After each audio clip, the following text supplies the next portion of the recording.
여러분들은 왜 주식 투자를 시작하려고 하십니까?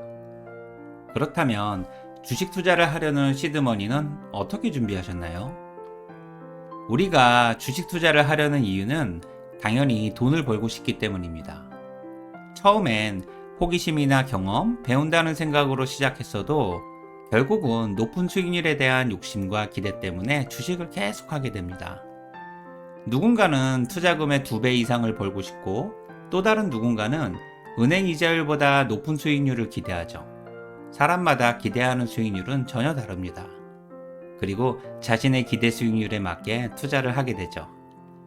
사실 주식이 아닌 은행의 예적금 이자율로는 인플레이션도 메꾸기 힘듭니다. 오히려 물가 상승으로 인해 아무것도 안 하고 가만히 있으면 화폐 가치가 추락한다고 생각합니다. 실제로도 그렇고요.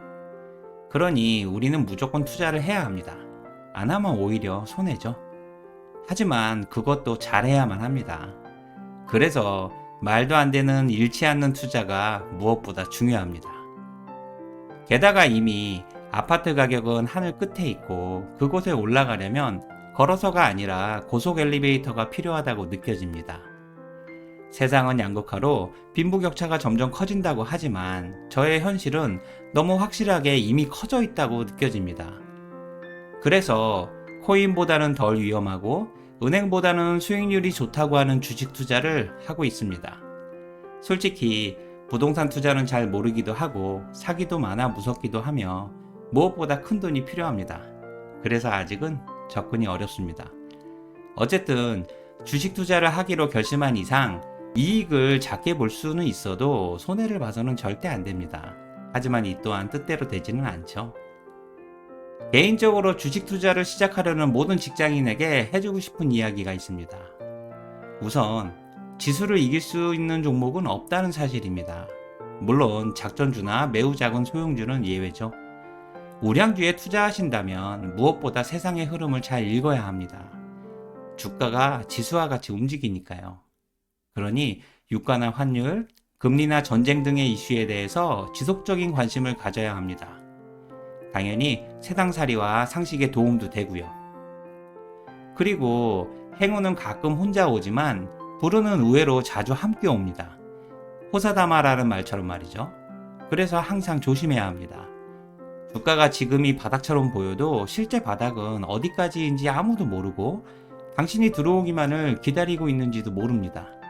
그리고 자칫하면 상장 폐지를 경험할 수도 있습니다. 일명 지옥행 급행열차죠. 주식 투자를 오래 한 사람 중에 꽤 많은 사람들이 상장 폐지를 경험한 적이 있죠. 만약 자신이 평소에 금전운이 없는 사람이라고 생각되면 주식 투자에 더 많은 고민을 해야 하고 가급적 주식 투자보다는 은행으로 가는 것이 맞다고 생각됩니다. 세상을 어느 정도 살다 보니 금전운도 분명히 존재하는 것 같거든요. 그리고 작은 부자는 스스로의 노력으로 가능하지만 큰 부자는 하늘과 운에 달려 있다고 합니다. 혹시 여러분들은 주식 투자로 큰 부자가 되려고 하십니까? 그렇다면 성공적인 주식 투자가 공부하고 노력하면 가능할까요? 성공적인 주식 투자가 공부나 노력으로 가능했다면 아마도 증권회사나 투자회사에서 근무하는 사람들은 모두 부자가 되었을 겁니다. 부동산 투자도 마찬가지로 공인중개사나 부동산 개발회사 사람들 모두가 부자가 되었겠죠. 하지만 현실은 그렇지 않습니다. 그래서 우리에게도 기회가 있는 것 같고요. 개인적으로 주식이나 부동산 공부를 하는 것은 높은 수익률보다는 어처구니 없는 위험과 손실을 줄여줄 수 있기 때문에 무조건 해야 한다고 생각합니다. 인생에 도움도 되고요. 그러니 주식이나 부동산 투자는 하지 않더라도 공부는 꾸준히 하세요. 또한 옷깃만 스쳐도 엄청난 인연이듯이 한 번 맺은 주식과의 인연을 쉽게 저버리지는 마세요. 물론 우리는 좋은 인연을 만나야 합니다. 하지만 지금 당장 좋은 인연인지 여부는 잘 모르잖아요. 모든 것은 결과가 말해주는 거고요. 그러니 시세 변화에 너무 민감하게 반응하지 말고 감정적인 대응도 자제하세요. 어차피 헤어져도 더 모진 사람을 만날 확률이 높습니다. 그리고 지금 가지고 있는 주식이 나름 괜찮다고 생각하신다면 계속 참으면서 관계를 유지하세요. 이렇게 참으면서 시간이 흐르면 자연스럽게 당신은 장기 투자를 하게 되는 겁니다. 주식이 장기 투자가 중요하다면 개미들에게는 처음부터 장기 투자는 없고 이렇게 참으면서 장기 투자가 되는 것 같습니다. 그러니 절대 조급해하지 마세요. 많은 사람들이 개미들 대다수는 손실을 본다고 말합니다. 하지만 손실 본 사람들이 너무 시끄럽고 이익을 본 사람들은 오히려 조용하거나 유튜브에서 자신의 성공담을 이야기합니다. 사실 거의 이야기하지 않죠. 그래서 실패하거나 손실 본 사람들이 많은 것 같습니다. 어쨌든 이런 시끄럽고 쓸데없는 말들에 휩쓸리지 말고 무조건 이익을 볼 수 있다는 확신을 가지세요.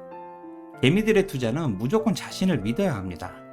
어차피 손해도 스스로 책임져야 하니까 피할 수 없다면 자신을 믿으세요. 그리고 잘 모르는 주식은 투자하지 마시고 확신을 가진 주식만 투자하세요. 위험하고 성급한 한탕주의보다는 차분하고 확실하게 기다릴 수 있는 긴 호흡이 필요합니다. 만약 자신의 성격이 급하고 참을성이 부족하다면 주식보다는 복리의 마법이 지배하는 은행으로 가시고요. 마지막으로 직장인이라면 출근해서 주식을 자꾸 보지 마세요. 업무와 성과에 영향을 주니까요.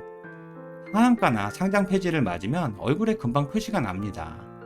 그리고 주변 동료들도 당신이 주식에 열중해서 업무에 집중하지 못하고 있다는 사실을 다 알게 됩니다. 어쨌든 주식 투자가 직장 생활에 영향을 주면 절대 안 됩니다. 당신은 직장인이니까요. 무조건 본업에 충실해야 합니다. 그러니 너무 신경 쓰일 만큼 큰 금액이나 위험한 투자는 하지 마세요.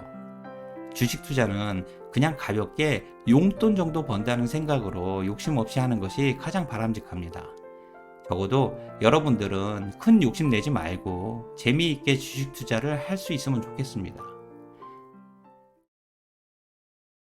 저는 직장인으로서 주식 투자를 시작한 지 10년이 넘었습니다. 그리고 지금은 주식 투자를 한 것을 후회합니다. 수익률이 거의 제로에 가깝거든요. 만약 은행에 맡겼다면 30% 이상 수익률이 생겼겠지만 현실은 그렇지 않습니다. 저는 복리의 마법을 믿어야 했습니다. 그동안 경험하고 배운 것도 많지만 나쁜 경험이 더 많습니다. 하한가나 상장 폐지 등이죠. 하한가나 상장 폐지를 맞으면 그날은 정신도 없고 이게 뭔가 라는 생각으로 가득했습니다.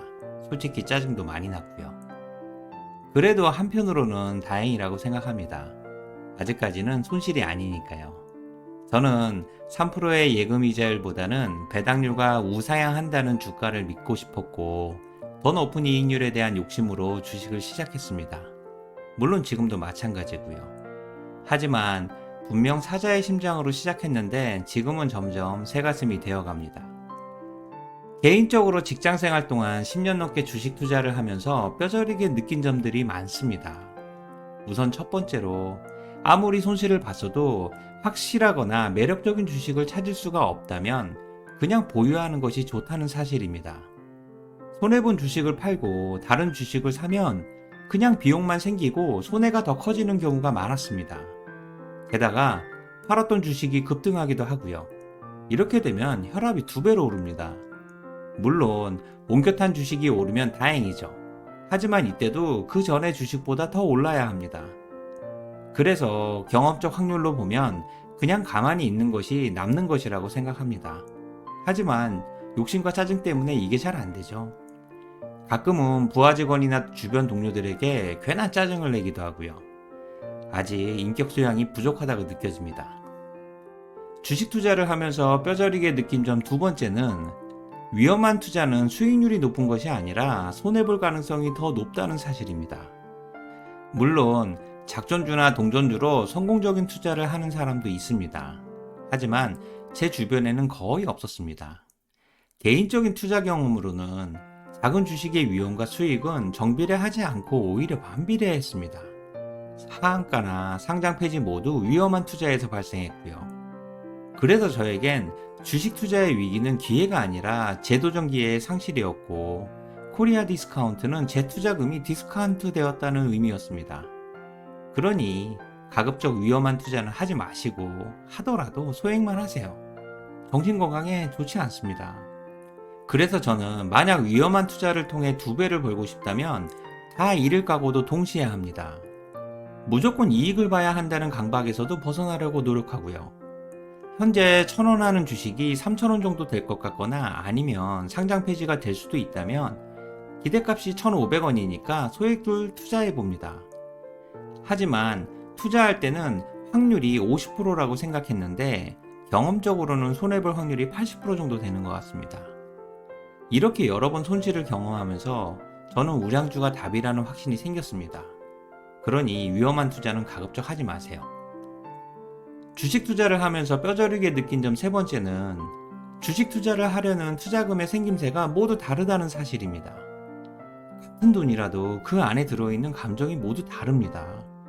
당신이 만약 1억으로 주식 투자를 한다면 부모님의 지원이나 몇 년 동안 절약하고 저축해서 어렵게 모은 돈, 혹은 직장인 신용대출을 통해 투자금을 준비합니다.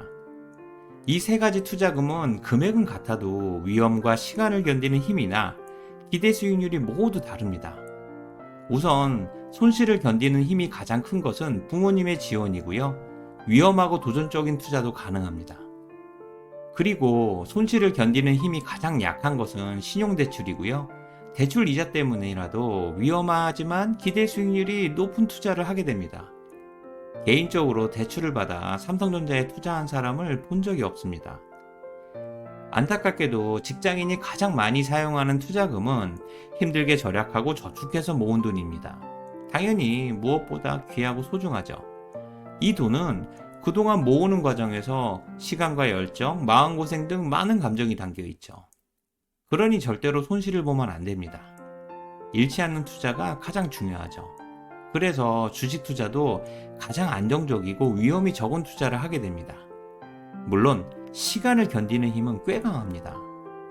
우량주나 미국 주식 등 안정적인 투자를 하는 사람들의 대부분이 여기에 해당되고요. 주식 투자를 하면서 뼈저리게 느낀 점 네 번째는 모든 투자의 책임은 오직 나 자신에게 있다는 사실입니다. 이 사실은 누구나 다 알고 있죠. 하지만 막상 손실을 보게 되면 핑계라도 대고 싶은데 핑계댈 사람도 없고 짜증만 납니다. 그러나 생각해보면 당연합니다. 모든 판단과 실행은 제 자신이 했고 이상한 정보나 작전주도 마찬가지입니다. 정보를 말해준 사람에게 원망을 할 수 있지만 표현하기는 어렵죠. 어쨌든 주식 투자는 반드시 자신의 행동에 책임을 질 수 있어야 합니다. 하지만 가끔 책임지기 싫은 주식 전문가들이 TV나 유튜브에 나와서 개미들에게 영향을 미치고 돈을 벌고 싶어서 책임지지 않는 솔깃한 이야기를 합니다. 그들은 장기적이고 안정적인 투자, 퍼나 PBR 등의 기업 분석, 차트 분석이나 최고의 포트폴리오에 대해 언급하죠. 가끔은 급등할 것 같은 개별 주식에 대한 추천이나 평가도 합니다. 그리고 그들의 말을 들으면 금방이라도 부자가 될 것 같죠. 하지만 이는 절대 잃지 않는 수익성 있는 투자를 하라는 말과 비슷합니다. 당연히 앞뒤가 맞지 않고요. 개인적으로 주식 전문가나 5천만 원으로 100억을 벌었다는 유튜버들에게 만나서 묻고 싶습니다. 지금 다시 주식 투자를 해서 5천만 원으로 100억 아니 1억이라도 만들 수 있으세요? 만약 이것이 반복된다면 실력일 것이고 인정받아야 되고요. 반복되지 않는다면 운이겠죠. 그러니 이들의 말은 단지 참고만 하시고 오직 자신의 생각과 확신만 가지고 투자하세요. 세상의 어느 누구도 당신의 주식 투자를 절대 책임지지 않습니다. 주식 투자를 하면서 뼈저리게 느낀 점 마지막 5번째는 스스로 감당할 수 없는 투자는 절대 하지 말아야 한다는 사실입니다. 우선 자신이 정한 투자 규모는 꼭 지키세요. 투자 규모가 늘어날수록 위험은 그보다 더 크게 증가합니다. 원래 욕심이 화를 부르듯이 손실이 나서 주식에 물타기 시작하면 더 큰 손실이 되고 결국 홍수가 납니다. 사실 저 또한 그동안 물을 많이 탔습니다. 그리고 물을 타면 손실률이 추가된 투자 비율만큼 내려가서 일시적으로 기분은 좋아집니다. 하지만 기분만 다를 뿐 손실 금액은 동일합니다. 앞으로 어떻게 될지도 모르고요. 솔직히 지금이 바닥인 것 같지만 바닥은 가봐야 아는 거고요. 저는 실제로 위기가 기회라고 생각하고 물을 탔고요. 그 다음 더 큰 위기가 찾아왔습니다. 여기가 바닥이 아니더라고요. 어쨌든 손실의 늪에 빠졌다면 빨리 빠져나오거나 가만히 있어야 합니다. 반대편으로 수용해서 건너가겠다는 생각은 오만일 수 있습니다. 그러니 자신의 투자 금액 한도 내에서만 물을 타시고 투자 규모를 절대 늘리지 마세요. 자칫하면 재도전의 기회도 상실됩니다. 쉽게 말해서 영끌 투자는 절대 하지 마세요. 예전에 저는 주식 전문가들의 주식 투자 절대 욕심내지 마세요라는 말을 들을 때마다 기분이 나빴습니다. 솔직히 주식 투자를 시작할 때의 마음은 높은 기대 수익률에 대한 욕심이었거든요. 누구나 돈에 대한 욕심은 있으니까요. 하지만 직장인으로서 10년 넘게 주식 투자를 해보니 이제는 이 말에 많이 공감하게 됩니다. 그동안 많이 두들겨 맞으면서 다듬어진 모양입니다. 그리고 지금은 주식 투자를 시작한 것을 후회합니다. 저는 복리의 마법을 믿었어야 했습니다. 그동안의 마음고생을 생각하면 수명이 5년 정도는 줄어든 것 같거든요. 그럼에도 불구하고 저는 여전히 주식 투자를 하고 있습니다. 다만 제가 뼈저리게 느낀 점들을 투자 원칙으로 생각하면서 말이죠. 만약 누군가가 그동안 주식 투자를 하면서 느낀 점이 무엇인가요? 아주 솔직하게 3가지만 말해주세요 라고 묻는다면 여러분들은 어떤 이야기를 해주고 싶으세요? 여러분들이 느꼈던 솔직한 이야기를 투자 원칙으로 삼는다면 분명 꽤 괜찮은 주식 투자를 할 수 있다고 확신합니다. 오늘 이야기가 도움이 되셨다면 구독, 좋아요를 부탁드릴게요. 지금까지 직장인의 멘토 인지였습니다. 고맙습니다.